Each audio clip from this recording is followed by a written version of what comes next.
కేంద్ర ప్రభుత్వ ప్రజా కార్మిక వ్యతిరేక విధానాలను నిరసిస్తూ సింగరేణి కార్మిక సంఘాల ఐక్య వేదిక సంయుక్త కిసాన్ మోర్చా ఆధ్వర్యంలో ఇవాళ బ్లాక్ డే నిర్వహించారు.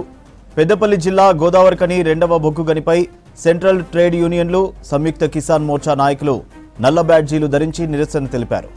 అంతేకాకుండా బిల్లు పత్రాలను దగ్ధం చేశారు నాయకులు. కేంద్ర ప్రభుత్వం ఇటీవల తీసుకువచ్చిన నూతన కార్మిక చట్టాలను రద్దు చేయాలని డిమాండ్ చేశారు నేతలు. సింగరేణి బొగ్గు బ్లాకులను ప్రైవేటీకరణ చేయకుండా సింగరేణి సంస్థకి అప్పగించాలని డిమాండ్ చేశారు. అలాగే నవంబర్ 26న జరిగే దేశవ్యాప్త ఆందోళనను కార్మిక వర్గం విజయవంతం చేయాలని పిలుపునిచ్చారు నేతలు.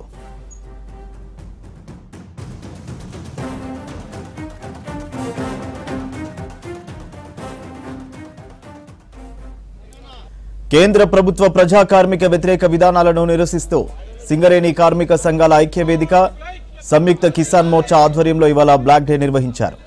పెద్దపల్లి జిల్లా గోదావరికని రెండవ బొగ్గు గనిపై సెంట్రల్ ట్రేడ్ యూనియన్లు సంయుక్త కిసాన్ మోర్చా నాయకులు నల్ల బ్యాడ్జీలు ధరించి నిరసన తెలిపారు. అంతేకాకుండా బిల్లు పత్రాలను దగ్ధం చేశారు నాయకులు. కేంద్ర ప్రభుత్వం ఇటీవల తీసుకొచ్చిన నూతన కార్మిక చట్టాలను రద్దు చేయాలని డిమాండ్ చేశారు నేతలు. సింగరేణి బొగ్గు బ్లాకులను ప్రైవేటీకరణ చేయకుండా సింగరేణి సంస్థకి అప్పగించాలని డిమాండ్ చేశారు. అలాగే నవంబర్ 26న జరిగే దేశవ్యాప్త ఆందోళనను కార్మిక వర్గం విజయవంతం చేయాలని పిలుపునిచ్చారు నేతలు.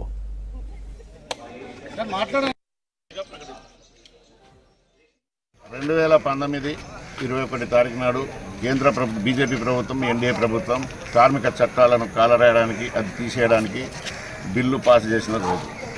దీనికి అన్ని సంఘాలు భారతదేశంలో ఉన్న బిఎంఎస్ తప్ప ప్రతి సంఘాలు అన్నీ కూడా రైతు సంఘాలు స్వచ్ఛంద సంస్థలు అందరు కలిసి నిరసన కార్యక్రమం ఈరోజు బ్లాక్ డేగా ప్రకటించడం జరిగింది. బ్లాక్ డే ప్రకటించడం అంటే వాళ్ళ పెట్టిన బిల్లును తగలబెట్టి దీనిపైన దశల వారీగా ఆందోళన కార్యక్రమాలు ఢిల్లీలో కార్మికుల సమీకరణ నవంబర్ నెలలో ఉంటుంది 28వ తారీఖు నాడు. అందులో భాగంగానే ఈరోజు బ్లాక్ డేగా ప్రకటించడానికి అన్ని కార్మిక సంఘాలను కలిసి చట్టాలను బిల్లు పాస్ అయింది, చట్టం తీసుకురాదు, రూల్ తీసుకురాదు. దానికోసమే ప్రయత్నాలు.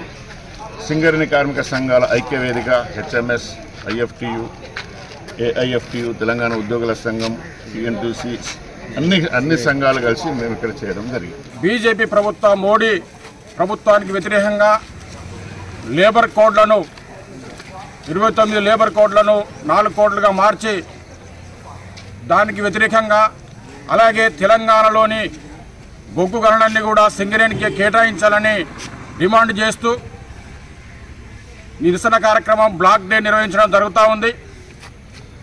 మూడోసారి అధికారంలోకి వచ్చిన తర్వాత మోడీ కార్మిక చట్టాలను మారుస్తూ ఉన్నాడు, ప్రభుత్వ రంగ సంస్థలను ప్రైవేటీకరణ చేస్తూ ఉన్నాడు.